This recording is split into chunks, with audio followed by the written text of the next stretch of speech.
Hello and welcome to Grow Conversations, your window into the world of medical cannabis. My name is Alex Fraser and I'm your host on the show. And on today's episode, we have Chad Walkeden from Ontracka. Hello, Chad, and welcome to the show. Hello, pleasure to be here. It's lovely to have you here. So on today's show, we're going to be looking at patient data capture apps. I'm sure Chad's going to correct me with the correct terminology for these types of technology. And the reason that we're really focusing on this is because we're sort of very happy to be able to announce that we are launching with Grow, partnered with Ontracka, our very own application for data capture for patient-reported outcomes and monitoring of patient health. And we are calling that app Calyx. Or Calyx, and you will see it very, very shortly on the Play Store. So we're going to delve into that very, very shortly. But first of all, it'd be lovely to hear a little bit more about yourself, Chad, and so your experiences. So just to really start the ball rolling, we first met, I think, about a year ago, just before lockdown. It was January, February, before in the UK the lockdown really hit and COVID really hit. And we had a lovely walk around, I think it was Hyde Park, and just chatted about our experiences as patients and our experiences with medical cannabis. And we realized quite quickly that, you know, we were both working for different companies and that if we came together, we could create something really fantastic for patients. So yeah, let's start off. Let's hear a bit about your story as well, because I think it's really inspiring. It's certainly what, you know, it sparked in my head while we had that conversation, you know, that understanding that this is someone that I want to work with, is someone that has the passion and that knowledge and that. But I'll let you talk. I'll let you explain because it's your story. I'd say that's completely reciprocal. When as you mentioned, we met in a Pret. So I had seen you post on Facebook. I did a little bit of research on you, and I was inspired from your own story and what you'd been doing, and how much of an advocate you were.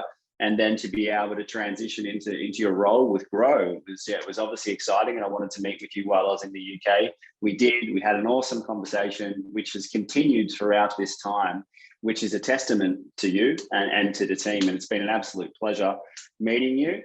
There's a lot of, I posted about this on LinkedIn the other day, like the UK holds a, I'm very, very close to it. I've got a lot of fun memories. There's a lot of learning and growth that occurred for me.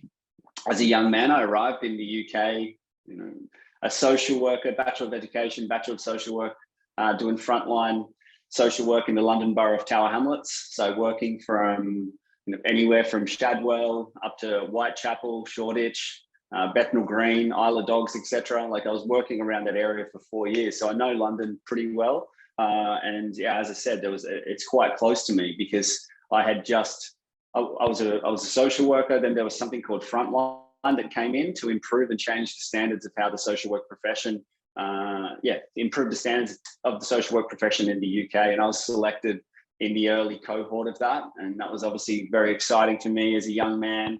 I was already passionate about what I wanted to do. I knew that what I wanted to do was support people and to work with people. And that's why I had taken that path and approach to go do a Bachelor of Education, Bachelor of Social Work. And while I was there, I studied at the Birkbeck Institute. So I did some postgrad education there. And I already knew what I wanted to do. There was already a laser focus on supporting people. I already saw problems in the system, which I won't get into in too much depth today. But there are ideas about how we could do it better. And I never thought it would be, I could do it better. Well, maybe I did, but I just didn't have that belief in some ways, right? And then a whole change of events occurred when I was just about to get my own place. I was about to start this role, and like you would know, and I imagine some of the audience as well, when you get hit with news, and the news that I got hit with was that I had a stage 4 cancer. I had a stage 4 cancer. I was 29, and life changes. The loss, the change, the anxiety, the fear, the adjustments, the uncertainty, something that isn't specific to my story, but something that is specific for the population of people who are taking cannabis medicine generally. Because what we're seeing is, why are they taking it? Why are people needing this and requiring it? And that is because of pain. That is for seizure disorders. That is for mental illnesses. That is for different diseases. That is to treat people ailments and to feel their best. And there's a number of different factors which are associated with that. And there's a lot of unmet emotional, psychological, and social needs that go with it as well. And yeah, I'd love to kind of explore that in more depth. But really, for me, my story, was already super passionate about helping people, then got faced with very challenging circumstances. And I was very fortunate for a lot of the lessons that I'd learned from my family and people close to me. And I was able to respond to that situation to be, okay, I'm in the situation. I already really felt that I was good at what I did in the past. I love working with people. I'm now in the situation where I don't know what to do. I'm meant to die in less than 24 months. What am I going to do? And the best thing to do is to make it better for others. And it's a laser focus. The principles that have been driving me for now coming up to 7 years is always about others. And Ontracka is the vehicle to be able to accelerate that.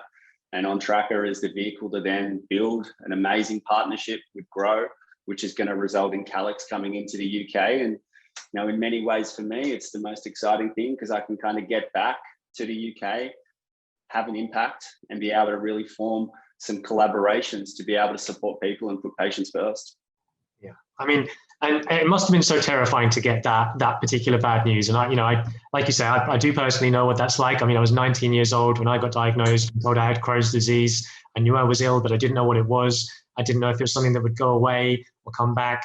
And I guess it's a disease beginning with C, but I didn't know what it was. If you'd have said you've got stage 4 cancer, I certainly would have known what you were talking about and known, quite how severe and serious that is. So, and obviously you've made the point 7 years later, and you're looking very healthy. But what happened for you next in that story? I mean, for you personally, a little bit.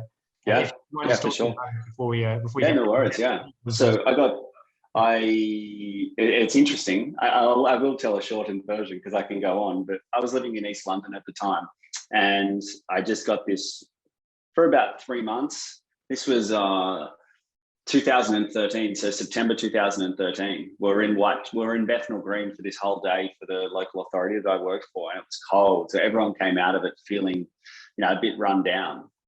So then everyone was on the tube back then, and there was a lot of coughing, and it was really dark in London that year. Like winter came early, and my body wasn't feeling great. But you're never going to think as a 29-year-old that I've got a cancer, really. And there were no immediate sort of symptoms or anything which would give me the indication. And then fast forward 3 months and I was still feeling like this. And maybe there were some thoughts, do I have glandular fever or what is occurring for me?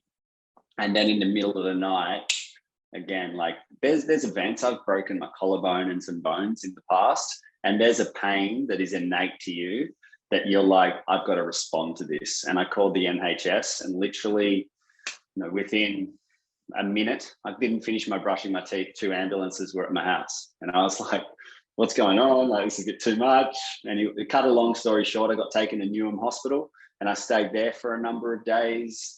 They still weren't sure what was going on for me. And then on the 4th day, they did an ultrasound and they found a mass. I then got transferred to St. Bart's in the middle of London. And then, really within the next 7 days, I packed up my life and left for Australia. So I had to get home for an emergency surgery. They thought I wanted to stay in the UK, but I was advised by all my doctors that I was going to require a lot of support, the climate that my body was used to. So I was very impressed that they were having that conversation at a clinical level about what would have been best for my recovery.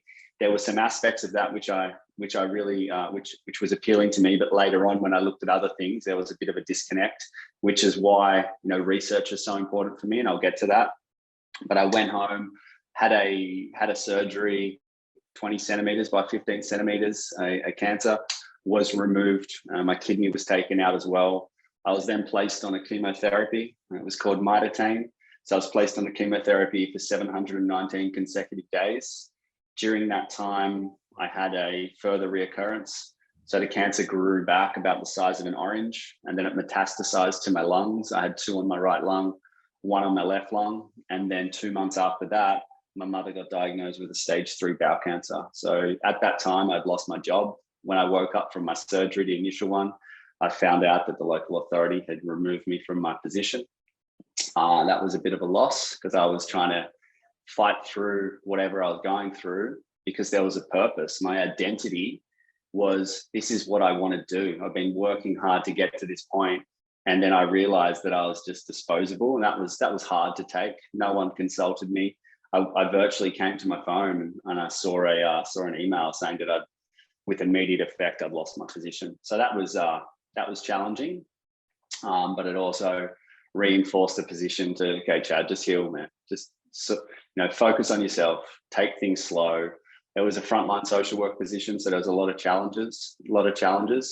My journey, my experiences, my learning since then has definitely placed me in a situation where I could never go back. The fit and my philosophy towards health and safety and a number of different things has expanded from that point.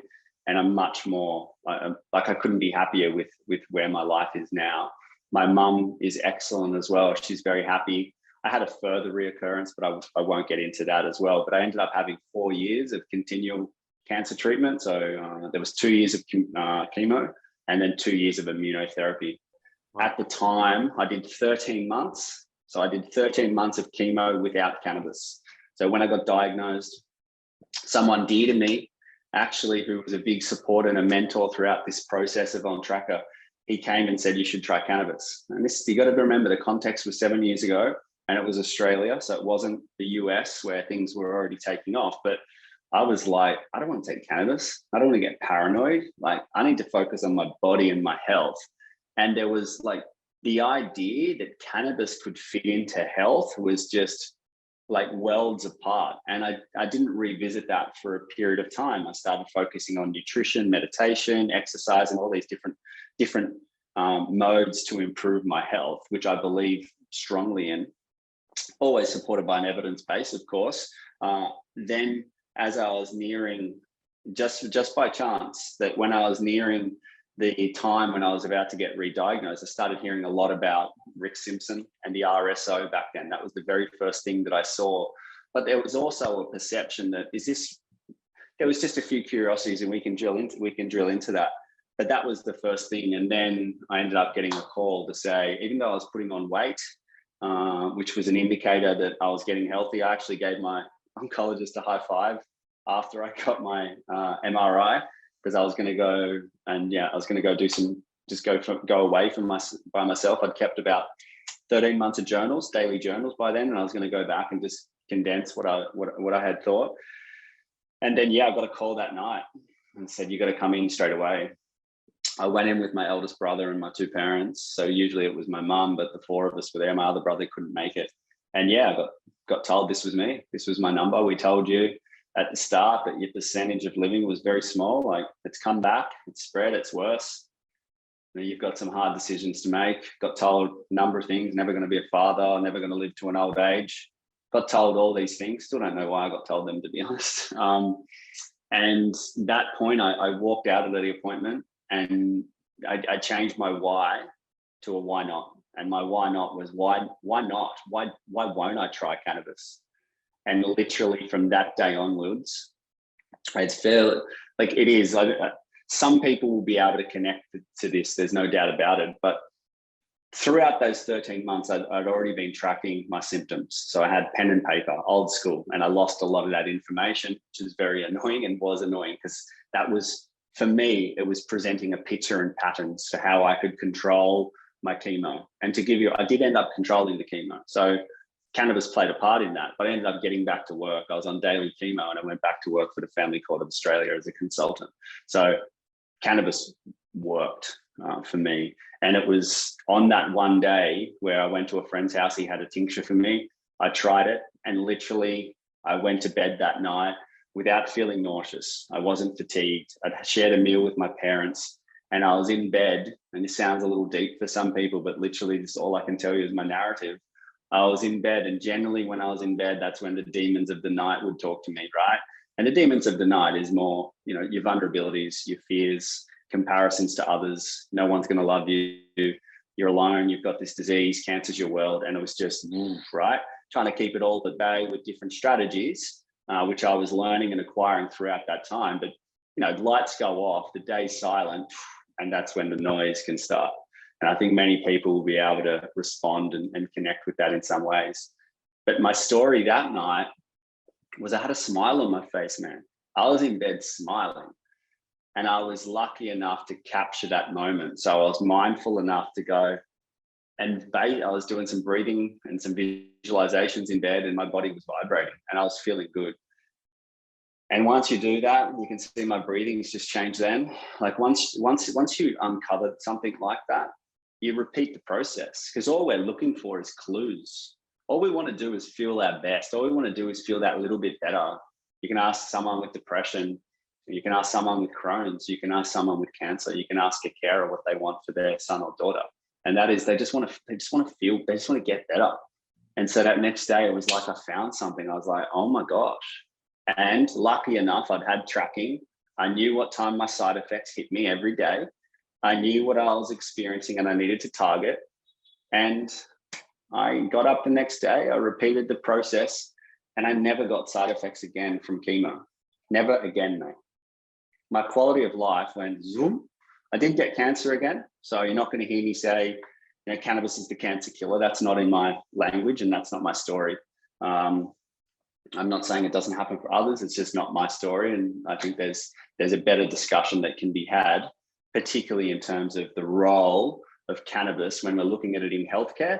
Let's ensure that the language we use is supported by evidence, because I think the path in where the industry has come to and where we have got to, where we are, I think the acceleration is really uncovering and discovering the potentials of this plant and the chemicals that are inside of it. So yeah, that's a little bit which has accelerated my personal journey, and Ontracka has been every step of the way building to what it is. There's obviously, as most founders, this is my third attempt. There was a specific cancer focus to start with. There was a mental health focus. Not that they didn't go successful, but there was a more of an identified need to really target the cannabis industry. And that was because I thought there was a massive, I think the industry was growing. There was legalization was taking off around the world. Companies were being established, and it was like the predictions for this thing to go up were just incredible. And I was there sitting there thinking, everyone's missing one thing. Who's talking about patients? Who's talking about the people that are utilizing this medicine and what's going to be best? And how can we ensure that this industry grows with integrity? This industry, as you know, the conversations you're having are similar to mine, I'm sure. And this is a crazy industry with people innovating, thinking. The energy and the ideas are incredible. There's a lot of personal stories where people feel this belief in how we need to change the system, and we need to change the system for better. And so with that, I was like, we need to focus on, it's time for harvest. The first name of Ontracka was cosecha, and that's Spanish for harvest. And like the stages of the plant, my whole idea was harvest. It was time to focus on patients. So it was time to support industry to grow, no doubt about it. But how do we ensure that patients are at the center of every discussion? Yeah, I mean, that's so important. And it's one of the things that I do in my job is to, every time I'm having a conversation with and sometimes a derogatory, I'll describe them as the suits at the top, and they'll know exactly what I'm talking about. But it's bringing that conversation back to the patient experience, and you've and thank you for sharing as well. I mean, your experience with your cancer, and that the way you describe that with the demons in the night, and the realization of that feeling of just contentment and happiness, and how that positivity made such a difference, as well as that symptom management. And I really appreciate how you've sort of framed this.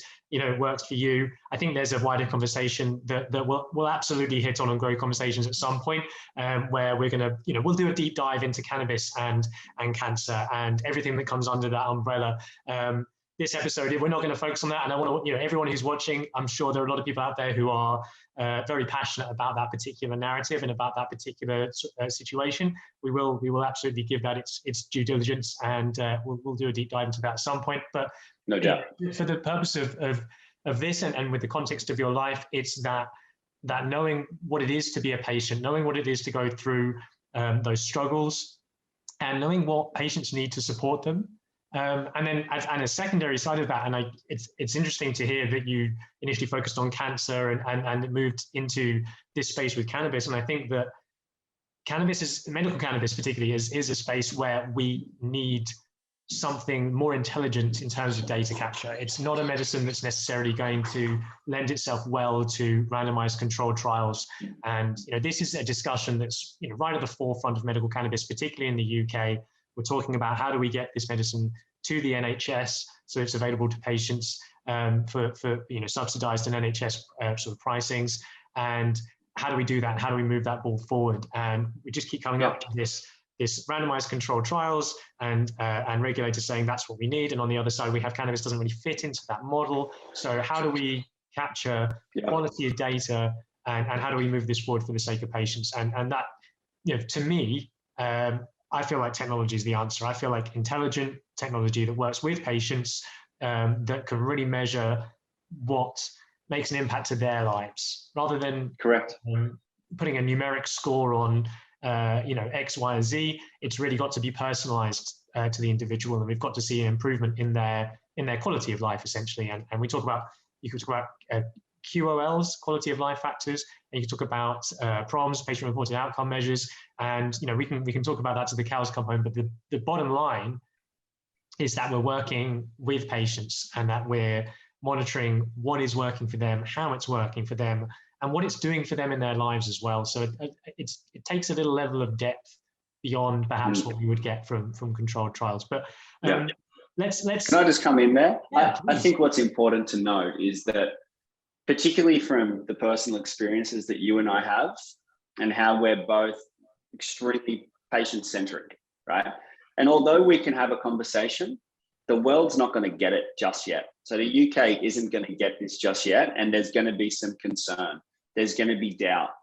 And the reason why we launched and the idea between Grow and Ontracka, there's key areas that we need to target to make this a success. We need to nail privacy. And the reason for that, let's reverse engineer. That's not to say this is the most important thing because it's buzz at the moment. It's like, no, let's look at the reason why privacy is important. Because again, if we come back to a first principle, which is patients come first, what do patients want? Patients want to ensure that their data is secure. And so if patients want that, we can't be a company that is authentic, and that's a buzzword again at the moment. And you'll see a lot of companies in the industry say they're patient-centric, but their virtues, i.e. what they do, don't reflect that, right? They may have a focus on patients, but it's not a first priority. Making profit is, right? For Ontracka, we are patient-centric and patients come first. So we can't come out and produce an app. We can't produce a technology that then misses the most important point. And that's, we're launching into the UK with Calyx, and that patient privacy is being hit first and foremost. That's the biggest thing we've been able to do through the different levels of access. And I'm happy to go into that when you want to talk about that as well. Well, let's crack into it, because I think you're right. It's at the forefront of everybody's mind when you start saying we're going to launch a platform, we're going to capture patient data. Where does it sit? Who is it stored? Do you sell it to Facebook? Do you sell it to Google? What do you do with the information? What do you do with data?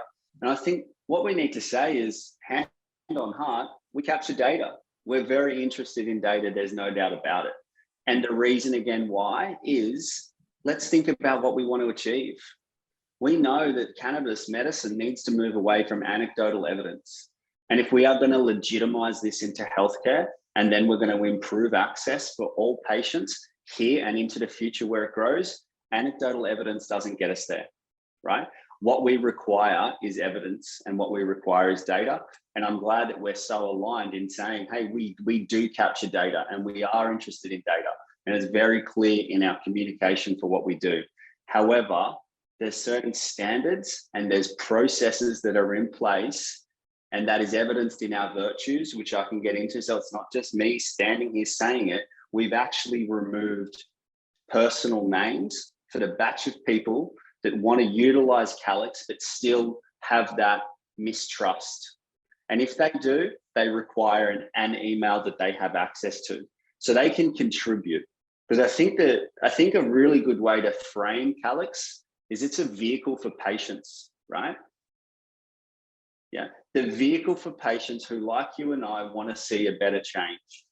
Like you and I want little kids with seizure disorders, aunties and uncles, brothers and sisters on chemo, people suffering from anxiety, PTSD, people that are in pain and deliberate, going through extreme challenges, so their quality of life suffers. We want to see them feel the best, particularly when it's someone close to you, or it's a family member, or it's yourself, right? So if that is at the forefront of our thinking, let's stick to that. Let's just be mindful of those people and those faces that while I'm talking in the audience, you may have someone that you're thinking of. And then we want to go, well, how do we make it better for them? And the only way we make it better for them is kind of ensuring that we have them on our side and that we're all working together. Yeah. And we do that by having those safety measures in place to protect their data. And what you're saying what you're sort of saying there, just for complete clarity, is that patients can come and use the app with an email address, and that's all they need to start with to use the app. So we're not asking for large amounts of personal data. Correct. And there are sort of, the way you've described this to me in the past is there are sort of different levels at which patients can come and utilize the app. So maybe we can work through those just a little bit. So let's talk about a patient that, sure. Let's imagine two different patients. Let's say there's one who's really concerned about their data, doesn't really want to give much up, but is interested in utilizing the app and seeing what it can do for them. And then there's going to be another patient as well that is more happy to give up their data, more happy to engage in other data capture schemes. And this is one of the important things to understand about the app is it's a platform for other organizations to come in and to play a role in capturing data if they choose to, with patients' consent, of course.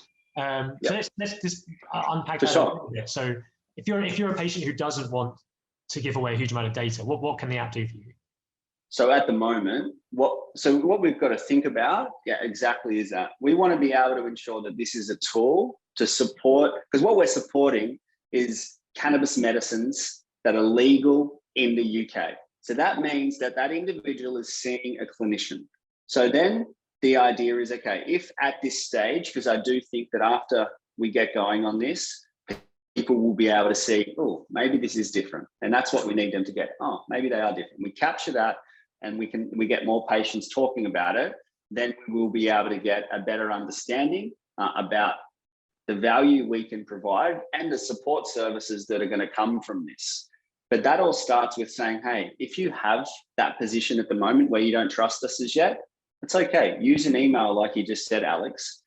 Document what's going on for you. Have your different inputs which are personalized. So now it's been customized to either health conditions or competencies. So what you want to get out of the app. Yes, there's a focus on tracking your cannabis medicines, but as your CEO, Pierre, talks about as well, when we're looking at cannabis coming into healthcare, what we want to be able to do is show different metrics which really validate how effective this is. And if you don't measure it, you can't monitor it. So if the individual doesn't wish to share their name, they simply just track. And when they come in for their appointment or they see their nurse or clinician, they just pull out their phone rather than all the notes and scribble on a journal like I used to do. But in an easy way, they've been capturing data in the equivalent of 4 Instagram stories. Yeah? Who doesn't have 4 Instagram stories in their day? To then just document what's happening for them and then show their clinician. And they can just come in and say, this is what's happened for me. This is how many days I've taken my prescription. I was tracking my anxiety and my pain. And then I was tracking my stress, or it could have been depression. It could have been whatever the individual is focused on. And they can present that to their clinician. The clinician will have this information which speaks to them, and then they'll be able to make decisions. And that's just how they can utilize the app at the moment. Won't be linked to their personal information at all. Now, there's a second layer, and I wouldn't think the framing is those who want to share their data. I think the framing of it is the whole idea is think about Google Maps and how it changed navigation for drivers. Calyx, the intention of Calyx is to revolutionize how a patient received healthcare. Yeah, that's legit. We now have a new way. We have a more efficient, now have a more accurate way where, think about yourself, man. You know, the days when you were having your symptoms and then you'd come in for an appointment with your doctor. How have you been, Alex? I think I've been all right. I know I had a little bit of I maybe had a little bit of discomfort here. I know things didn't work properly, but you're not going to be able to pinpoint those peaks. Now with Calyx, we now change navigation. So now an individual is placed in control where they can accurately record what's going on for them, and with sharing their name, because it's now looking at No, it's a medical device. Our application is going next week with the TGA in Australia. This is a medical device. So if we're looking at that, we need to ensure that the information is valid, right? So the biggest thing that I know we're going to probably talk about is capturing what's deemed for the audience real world evidence. And to be able to do that, and to be able to then move the industry away from anecdotal evidence and position it in position and package this data and information in a way where we can take it to policymakers and change can occur, there needs to be certain measures that are in place to ensure that data is clean and that it hasn't, that no one has had the chance, a human in between that has had the chance to kind of create any difficulty, and my words aren't coming here, but to make it very clean and legitimate. So at the moment, what Calyx does is it's independent, it's reliable, and it's a credible system which is capturing this information to then be able to create change. So yeah, the different layers of onboarding and which the patient has control of. Yeah, and I love that. I love the idea that as a patient, you can really decide how much you want to get involved with this. You can really decide that you're committed to helping move these medicines forward, to helping build that evidence base. And I think there are a large group of patients who understand that, and we have other projects in the UK that are focused on doing that. And it feels like there is this understanding in certain patient groups that this is a medicine that requires a bit more interaction. And in the UK, the system is that you see the doctor, at least to start with, you see them every month. So there is a lot of interaction. There's a lot of monitoring. It is, in some ways, they're unlicensed medicines. There is an element of experimentation. And what we need to be doing is, while we're experimenting, and I see this from the patient's point of view, I'm less worried about, I'm very worried about gathering large amounts of data so that we can move things onto the NHS. But as a patient, I'm excited about the idea that I can go to my prescriber and I can say, I can show them exactly what the change happened when I moved from, let's say, this particular flower to another particular flower, and maybe it had less THC or more THC than the last one, and I can see the impact that's had on my sleep, on my stress, on my symptoms, and on my ability to go about my day and live my life as well. And I love that idea. I also love, so we have a thing at the moment where we're really talking to patients about their experience with their GP, their NHS GP. So not their cannabis prescribing doctor, their normal everyday doctor they've been seeing, some of them for years, and that their GP has this pre-existing idea about what cannabis is and what cannabis does. And generally speaking, it's quite negative. Some doctors are positive. Some doctors, I think for the most part, don't fully understand the medical applications. They don't fully understand that this is a medicine that is available now in the UK to patients. So there's a bit of a learning curve.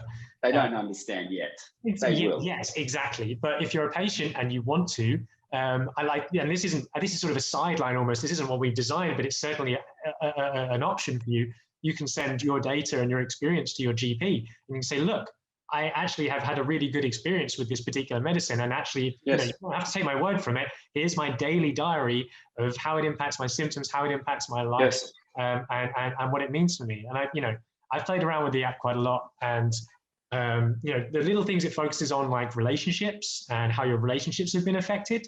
Correct. Speak to patients, and they start using cannabis medicines, and they become more pleasant to be around. And that's not a judgment on that individual. You're in less pain. Of course, you're more pleasant to be around. Of course, you're less irritable. But having that measurable day in, day out, and seeing that difference, and I think I'm really excited about the potential for this tool as a method of communication, in terms of communicating actually valuable evidence and experiential evidence that patients are having day in, day out with these medicines. You're going to communicate that literally to whoever the patient chooses. They can put an email address, right? And it could even be your parents, it could be your siblings, it could be whatever judgmental family member or friend. Mental health professional, right? And the whole thinking behind Calyx is asking questions. How was your day? How was your anxiety? How did you sleep? Simple little questions, but building awareness for individuals. And so first and foremost, yes, it's technology, but it's technology to fuel better thinking and better feeling. We want people to feel their best, right? So then it's the structuring those questions, because we know, in essence, what is Calyx? It's daily action combined with daily reflection. Get up in the morning, you've got a plan, something to follow. It's like post-it notes that are inside of you. Oh, I need to do A, B, and C today. Okay, that's what I'm going to do. And we know that we simplify that if people are struggling and it's very hard getting through today, and getting up can be a struggle. And if that's the case, we know with mental health, let's chunk it into micro goals. What is achievable? And we need to be realistic that the conversation about mental health needs to change. And maybe this is something where we go, but yes, it's an application that is built for cannabis patients, but the utility of this in mental health is enormous. And the feedback that we're already getting is, it blows me away actually, with the support that's coming back for different strategies and how much people get it. And that's the whole intention of what we've been trying to do. There's no doubt about it. I love that. Let's touch on, just real quickly, because you brought it up. Let's touch on the mental health support element, because it's a part of the app that when we were talking about it, developing it, we were like, do we want to include that? It's a part of the Ontracka one. Do we want that in the Calyx side of things in the UK? And we ultimately decided this is a really lovely touch that the app has. Tell us a little bit about that and where that came from. So I think and I know I keep on coming back to it, but if I look at my own circumstances, while my quality of life improved, did I have the tools and did I have the support which was required to still look at some of my uncertainty? Did I have the availability to then be able to go, where do I go for support when traditional services are closed? What happens if I don't want to talk to people? What happens if I want something in private? Calyx brings it all together. There's an evidence base to support the strategies. They're not revolutionary, but who you spend time with matters. So we provide a practical, bite-sized information to look at, create, be aware of the people that are going to go on this journey with you. Be aware of the people you may create some distance from. Now, regardless if we're talking about cannabis patients or anyone, identity is key. So we then want to look at, we're very influenced by ACT, acceptance and commitment therapy. So if you're looking at identity, there's different components which are essential. Then we get into habits. Habits for me is the core foundation of improved mental and physical health. And Calyx is a habit in itself. So use Calyx on a daily basis to build habits that are going to take you to better health and feeling your best. Values, if we're looking at the third wave of psychology, ACT, values, it's all about your values. So let's come back to a conversation. Who am I? Where am I? What's important to me? What do I need and how do I move forward? And then there's a really big emphasis on breathing exercises. And in terms of supporting people to feel their best, there's such strong evidence about breathing exercises, and we're going to increasingly see this. And we're going to provide all this for free. Calyx isn't a freemium model. We're not going to say, here's a little taster and then go off and pay for more. There's more content dropping in probably 6 weeks. And it's being built with the community to say, hey, this is all supported by evidence. So if you are struggling with some anxiety, this is what is suggested to do. Now, if you are struggling through the day, you need ways to kind of calm down. There's something that's called the barrier. There's ways that we can kind of get into this, but it's all supported by an evidence base, and it's available, it's free. And at any time, your patients can say, oh, okay, I just want to plug this in and get some support. And it's tools. It's all put in your headphones, listen to it out loud, 5 minutes, score yourself before, do an exercise, and then just rescore. Was your anxiety a 7 and it's gone to a 6? If it is, it's a very good start, because anxiety or pain doesn't, there's different measures, and we need to look at what progress means. So if we start having that really good impact, people have that evidence. I would also say that, if we're looking at who is the ideal patient for Calyx, my take, and I had this conversation with a clinic overseas, and it was like, who should start? And I said, the best people to start are people that aren't using cannabis medicine yet. Now, if you already are, 100% use it. But the importance of having people that are possibly using existing pain medications, using different anti-anxiety, possibly antidepressants as well, but I'll allow you and your team to go where you focus on that. But the individuals are going to be capturing a baseline of their existing medications that they're taking. And that means that we're going to be able to measure the progress on existing medications and then possible side effects. And so they're going to be able to collate that information. Then particularly for something like CBD, where the effects may not be as evident immediately as a THC, or however we go about it, whatever form of cannabis we're looking at, the impact may not be as significant for the user to be able to say, I feel great at this stage. But we'll be able to compare what they took at what times and what their progress was. And then we'll be able to provide a comparative analysis, which then if we're looking at not only supporting the cannabis clinician, but you're talking about GPs, like what we're seeing in different countries is that GPs are now coming to it, particularly for the hard patients that, you know, GPs haven't been able to have a really good impact with. Now, fundamentally, GPs want their patients to feel good. GPs are great, right? They're overworked, there's no doubt about it, but they want the best outcomes. And they're also, through no fault of their own, they're relying on the most available evidence that they have at this stage to make their decisions, right? So what we need to do is then just present more information to help them learn. So importantly, what you spoke about before, Calyx, yeah, it's very focused on the patient. So it's very focused on, Alex, how are you feeling? How is your cannabis medicine supporting you? And what are the outcomes associated with that? Now, for me as the clinician, not Chad, but the example that I'm providing is that if the clinician then sees, this worked with Alex, now I'm seeing Mary who's presenting with similar not issues, concerns, presenting, what's the terminology I should be using? Yes, sorry. Maybe I've already used my learning from Alex to now inform how I'm going to utilize this medicine with Mary, with Abdul, and with anyone else that's going to be coming through. So it all starts with the individual, but then it expands out to get an understanding about how this cannabis, how cannabis medicines can support more people. Yeah, I think, and talking about doctors and the impact this is going to have on them is such a key part of this. And we've sort of touched on that a little bit, talking about convincing skeptical doctors and skeptical family members. But as you say, it's fascinating to me, and I'm really excited to see whether the users of Calyx are going to be people who are prescribed cannabis, or people who are, just have certain health conditions, and then potentially those people at some point will discover cannabis, or their doctor will suggest it to them, and they'll move over, and we'll see this comparison.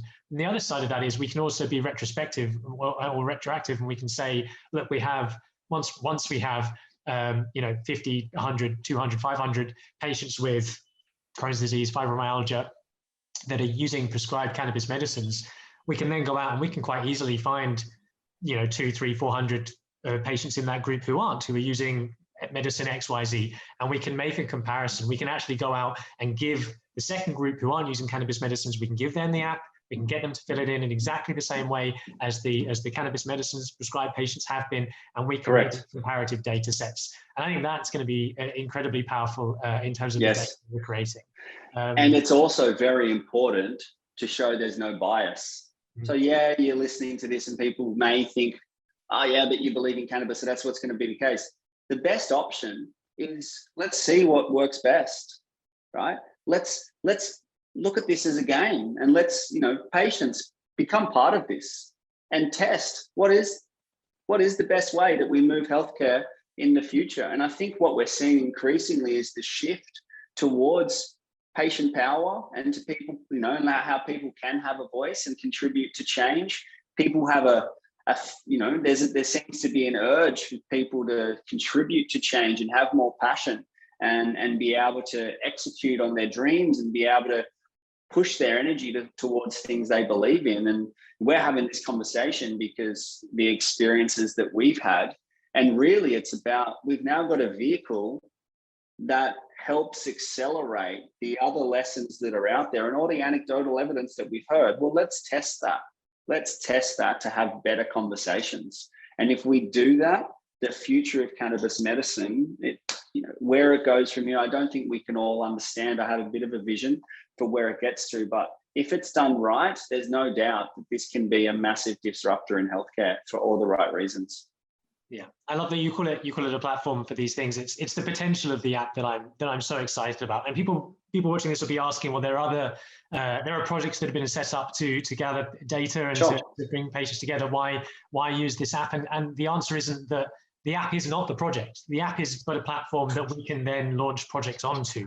We can do a huge amount with this, and that's what really excites me, is the potential is unlimited. We're not coming at this as saying we're going to set up a project, we're going to have X number of patients, and we're going to do this and get this by this date and do this.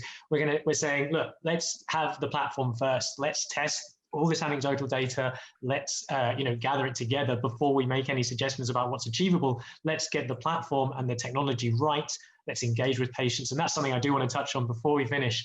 Absolutely, and I'll do it now while we're on the subject. But we definitely want patients to be trying this out and to be giving us feedback as well. So yes. If there are patients out there, maybe by the time this is out on Grow Conversations and this episode's live, you've already got the app in your hands.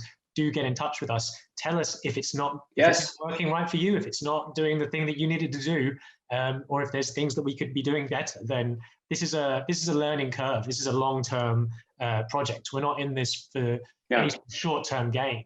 And this sort of comes back to the data side of it as well. We have very little to gain from just taking your data and selling it on to somebody. That doesn't do us, either company any good in terms of our reputation.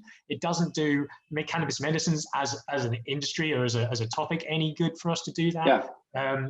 This is, from a Grow point of view, it's something that we're giving back. It's a platform that we're creating on which we can build data, on which we can build efficacy, and on which we can improve that access for the patients. And that to me is so important. And I think there are other things going on. We can talk about the confidence in doctors, and one of the main bottlenecks that we have in the UK is a lack of prescribers prescribing cannabis medicines, and more are coming on board and more are being educated and learning. But if you can give them something that they can log into every morning and they can say, well, I'm happy because the patients that I'm prescribing for let's say their first patient that they've prescribed cannabis medicines for, they're going to be very nervous. They're going to be wondering about, how's this going to affect my patient? And they can have that data in front of them, potentially day in, day out, as the patient puts that in. If the patient's happy to give that data, they can fire them a questionnaire every month, make sure that they're okay every week. There's even an option now there's a portal within the app where the patient can have direct contacts if they want to with someone representing the clinic, whether that's the doctor, might be the nurse, might be the clinic manager, or even a pharmacist. Exactly. Again, with the patient's consent and with the patient's option, and they can even have a back and forth conversation where they can be sending data straight away to that individual. And maybe it's a doctor sitting behind a desk, waking up in his morning thinking, I've got 5 patients to see today. How are they all doing? And in a very short time, they can have that data sitting there in front of them and they can analyze that. And that's going to build that confidence with those doctors, with the medicine, and also that it's being used medicinally as well, which I think is a concern for doctors, that patients are dosing correctly, that they're using this in a way that makes sense to the doctor in terms of their regimen of their medicine. And I think as well that one of the main concerns for doctors is mental health and the impacts that cannabis has on that. When we're talking about the harms of cannabis, or when the media talks about the harms of cannabis, it's inevitably focusing on mental health and the impacts it has. And we certainly don't want to downplay those or pretend that there isn't a negative aspect. But with an app that is monitoring you day in, day out, it's monitoring your dosing, and it's monitoring the impact that these medicines are having, and it's also, as we've touched on, it's supplying that little bit of support if you do have some difficulties with anxiety or some difficulties with any mental health as well, that it has that built in. I feel like it's all going to be flagged as well, right? So it's all going to be, if there's challenges that are coming up for the individual and you're utilizing the portal through the nurse, the clinician, or the doctor, it's going to enable them to get high level accurate information in the fastest amount of time. So it's not to say, never is it's going to, it's not about replacing, it's just presenting very actionable information to doctors so they can ask better questions and that they can get to where they need to go in their limited time, that they can make use of that appointment to the best of their capacity. It's going to improve doctor satisfaction because they're like, I've got more information and now I can start treating and can start understanding my patients. Patients are like, wow, this actually matters. And the buy-in is what, a minute a day to get really accurate story, which is presented over time. Yeah, it's obviously I'm very biased, but it is for a reason that I see, and I have done now for a year in different countries and the different stories of people like, it's changed my life. And it's like, well, okay, that's, a bit hard to take at the start because it's always what I wanted, but increasingly it's like, wow, where can this go? And the idea is where can it go for all? Because it's patients, prescribers, and policymakers. But we don't change policy without having everyone going, oh, I get my buy-in and I can be part of this. And that would be the big thing. Become part of it. You know, support this change and see where we can take cannabis medicine. We talked about patients, so we've talked about doctors. Let's touch on what this does for perhaps producers, perhaps researchers. I think it's good to touch on the idea that this isn't just a communication tool between doctors and patients, although it absolutely is that. It's not just a tool for patients to monitor their health, although it absolutely is that.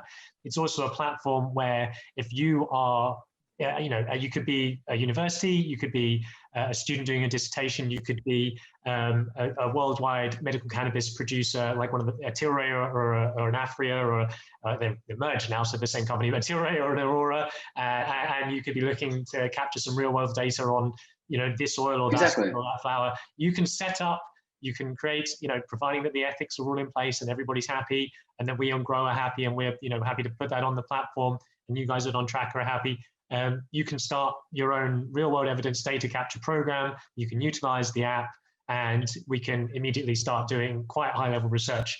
There's more people who get engaged and want to use the app, and then it's purely a matter of, let's say you're Oxford University and you want to do this bit of research. You've just got to find that patient pool who are happy to give you the consent to give you that data.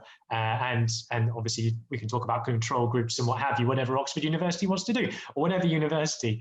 I'm going straight to the top there with Oxford. I'm not messing around at all. But whoever wants to utilize this platform, this is why we put it out there. It does all these things. But ultimately, it's a tool for patients, it's a tool for doctors, it's a tool for anybody who's looking at doing this real-world evidence data. And it takes it directly to patients, all in one place, where patients are, straight to their phone, a few taps of the button. And we simply just have to, once that data exists, once the researchers have been captured and published and it's out there, then there's a process of taking that to regulators, which, advocacy groups will do. Absolutely at Grow will play our role there with the context that we have with regulators, to make sure that any data captured isn't getting left under the carpet, under the rug, or just being left behind, that we are, making sure that we're making the most out of that and making a noise around it too. So there's a responsibility, I think. I think that's key, because I think what we've spoken about a lot is for patients, and we want people to be part of it. And so that means, like you said, we need a responsibility to then say, hey, this is what we're seeing. And so then the trends, the patterns, so that it's a feedback loop, just like a patient inputting information for their clinician, nurse, pharmacy, whoever's going to be looking at it, to say, oh, there's a feedback loop that has occurred. That's rewarded me. I've got better care. Therefore, my motivation to use increases. Now, if information is being captured as it is, as we've been very clear about that, but it's all in a de-identified manner, individuals who are saying, hey, I want to be part of this, we also have an obligation to say, hey, well, this is how it's going to be used, and this is what it's going to look like in terms of getting it out. And in many ways, we're going to be led by the data, because it's too early. We don't, we're about to launch, so we don't have that as yet. But we need people to kind of come on, go through the privacy policy and see what we're saying. Now, listen to this several times if you need to, but then there's conversations about how really we can fulfill and act on what we've been talking about. So it's just not empty words. I think people are done with empty words. People want action, and people want to stand by and support companies and movements that matter. And I think for that, we need to then be able to fulfill what we're talking about here. Provides a lot of work for us, but it's a very good challenge. I was going to say it's a challenge for us, but it's a challenge to those who are skeptical, of the app and of the concept of medical cannabis in general. This is a tool where we can really prove what we've been saying all along, what companies like Grow have been saying all along, and the importance of these medicines, the impact they have on patients' lives. And that's, we call it Calyx. I think it's good to touch on the name, because I really like the name, not just because it rhymes with my name, but so the Calyx is, if you're not aware, it's the part of the flower it's the part of the plant where the flower starts to grow. The flower is where all the medicinal compounds are. The Calyx is the base of the flower of the plant. It is where the medicine grows up and comes from. And I feel like that's a perfect metaphor for what we're trying to do with the app here. It is early days. And what it will take is, it'll take nurture, it'll take care, it'll take the involvement of different stakeholders from all over. It'll take the involvement of patients, certainly prescribers and doctors, definitely researchers, and obviously producers and suppliers like ourselves to make true on our word and to capture the data in the most efficacious and ethical way possible, and also to make sure that it's presented in a way where it's compelling to regulators to move these medicines forward, and hopefully long-term NHS access once we have that data in hand. We're certainly not here making any promises. We don't want to, jump the gun and say we'll have the data by 2022, 2023, whatever. But we are setting out the platform with absolutely these intentions to move things forward for the sake of patients in a way that's going to impact regulators and really make a difference. And I think that's the key thing here. Is we're not. It's going to take engagement and it's going to take involvement from everybody. But provided that happens, the potential is enormous, and I'm incredibly excited. It's been a long time getting this to launch, as you're well aware. We've had all number of hiccups and bugs and things, and I'm sure there won't be the last one that we've had. But it's something where we're not just going to put this app out there and leave it. That's the other thing to say as well. Of course. So there's an ongoing process here, I suppose, Yeah. on the internet. And if you have a look at Google and Amazon when they've gone down recently, and my wife was using Facebook the other day, and she's like, "There's a bug." So don't worry, chap. Like if you're looking at software, like what we're creating, it needs to be simple, right? And this isn't my words, obviously, but what looks simple is often very complex. And trying to make it as simple as possible is what we want to do. So yeah, the process of building really good tech is that we need to test it. There are going to be some bugs, but we're confident that when it goes on, it's going to be a very good experience. And what we need is continual support, like all the patients that have supported us thus far, to say, "Hey, have you considered this or that?" Like a really good way to think about it is think about concrete through a park, right? So there's a park and there's a concrete walkway that goes around it. And that's what you'd look at in terms of the user interface. So the environment is that the individual should be walking this way. Now, what we need to create with Calyx is be mindful that all humans aren't going to walk in that line. Some are going to want to cut through here. Some are going to walk in other ways. And that's what's called the user experience. So what we've built into Calyx is a number of different ways which are going to be suited and tailored for how you use the app. We know from research that for an application like Calyx to be successful, it needs to be personalized to your own circumstances. So that's what we're doing. We want this to be your personal daily planner or journey that's walked into the 21st century. That's the whole idea behind Calyx. I love it, and and we can talk. Well, I tell you what, we'll do a number of videos where we give a bit more of a demo, yes, for patients. We'll do some more in-depth stuff. I'm aware we've talked a lot and we've shown very little on this particular episode, but certainly there's more content coming where we'll delve into the user experience and how that is personalized. I know there's the whole thing about different cards for different types of patients, which is essentially if you're an epileptic patient, you click a button and the app's set up for someone who's going to have seizures on a maybe daily, monthly, weekly basis. And then there's a card for someone who has anxiety, so they're not going to be measuring the same things. It's not necessarily going to be episodic. I mean, that's maybe the anxiety it is, but whatever symptom it is. But we'll delve into that in more detail because I think we are running out of time a little bit on this episode. And I know you're a busy man. Before we do finish though, I'd love to hear a little bit about sort of what's next for Ontracka and what's next for Chad. Let's just assume that we launch and everything's perfect in the UK. What's next in the long view? The short term is there's a dosing technology that we built with one of the best academics in Australia, and that's going to capture much better information around dosing. That's going to be available very soon. We're then cooking up something exciting. I'm not going to be able to share too much. We're deep in a build. It's probably going to be a 6-month build, but we think this next version will start getting people that have been watching to think, "Oh, wow, this is really about to go." And then I think what you're going to really be seeing for the back end of this year and early into next year is the power of what we're going to be able to do to be able to accelerate the capacities of cannabis medicine. And 100% no doubt about that. Got a number of calls that we're taking to line it up. It's all very hush hush at the moment, and that's not to big it up. It's just, we think it's too good. If we talk about it, everyone else will do it. So certain things we need to be in stealth mode about. We've got a very, I'm very fortunate to lead an amazing team of individuals all working tirelessly and all focused on building this to be the best it can. And at the core of it, I think what's important, where we go always comes back to how we make decisions. And for me, as I shared with you, Alex, before, the way we make decisions as a company is literally, if I was a patient, would I be happy with? And yeah, there's assumptions there, but there's consensus that we can get.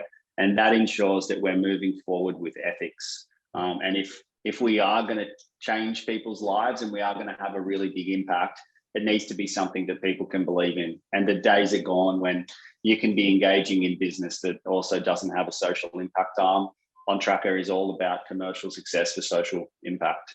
So you will be seeing a number of different initiatives that we're doing as well. Some we may not talk about, because if we talk about it all, what is that? Is that PR or is that impact? So what we're very focused on is changing people's lives, improving the capacity for people to seek support, which is going to be effective, and demonstrating which interventions are going to be best to support people in the separate paths that they take as they move forward in their lives. It's very exciting, and I won't ask you to divulge any more of your plans and your secrets of the future, but certainly I look forward to hearing about them as and when they come out and as and when they happen. So, and you'll be first to know. You talk about your team, and it's been an absolute pleasure to work alongside yourself and the rest of the Ontracka team to put this together. We're not parting ways here. It's an ongoing process of making sure that the app works and onboarding it and making sure that everybody does get on with it and that it does the job that it's designed to do. So I'm very excited about the future, and certainly we'll get on to another call very, very soon, and we'll do some demos and we'll really sort of unpack the app in a more practical way. But thank you so much for coming on the show, Chad. It's been an absolute pleasure. Thank you. Thank you for sharing your personal experience and your story. I do think it's a great place to start from. It's certainly where this whole story about Calyx and the Ontracka and Grow partnership comes from. Just the two of us walking around the park and sort of discussing the hurdles that life had set up in front of us. And it's beautiful to see yourself looking happy and healthy. And I'm incredibly excited about where we go from here. So thank you everybody so much for watching. And I was going to say, sorry, Chad, if you want to make some last words. Just very grateful for you and the team in many ways. It has been a pleasure working in accordance to where we are, sharing values and sharing ethics, and also being aligned on what's most important. I would like to say just one thing, and this is to the people that are listening, and it's either to yourselves or it's to others. Like Alex said before, tell us, share your experiences about this. Give us the opportunity to hear how this can be better for you and what suggestions you have. There's nothing better than me having conversations with people and then giving them a message in maybe it's a month or it could be 6 weeks. It depends on how long it takes us. But then to say, hey, that recommendation you gave me about X and Y, check the app because we just made those changes. I think that's really important to say, hey, virtually you've got a team out here that is working on how we make this the best. And we're also very aware that we may not have all the answers. So help us build this and grow it moving forward. Help us help you, and come with us on this journey. 100%, man. Exactly. So thank you again. Awesome. Chad.